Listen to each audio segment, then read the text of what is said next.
തൃശ്ശൂരിലെ ഹൈറിച്ച് സാമ്പത്തിക തട്ടിപ്പ് കേസിൽ പ്രതികളുടെ മുൻകൂർ ജാമ്യാപേക്ഷ ഇന്ന് കോടതിയിൽ വരും.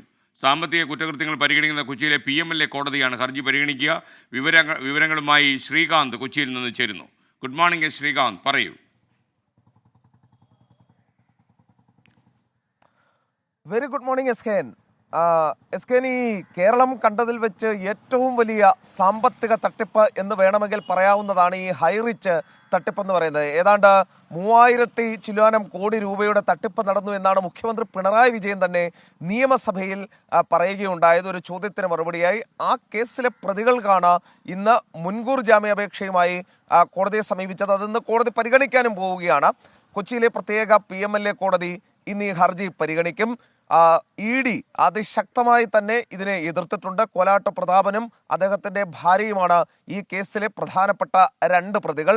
ഇവർക്കെതിരെ എൻഫോഴ്സ്മെന്റ് ഡയറക്ടറേറ്റ് ലുക്കൌട്ട് നോട്ടീസും പുറപ്പെടുവിച്ചിട്ടുണ്ട്. ഇവരുടെ വീട്ടിൽ റെയ്ഡ് നടന്നപ്പോൾ ഇവർ ഒളിവിൽ പോവുകയാണ് ഉണ്ടായത്. പിന്നീടാണ് മുൻകൂർ ജാമ്യാപേക്ഷയുമായി സമീപിച്ചത്.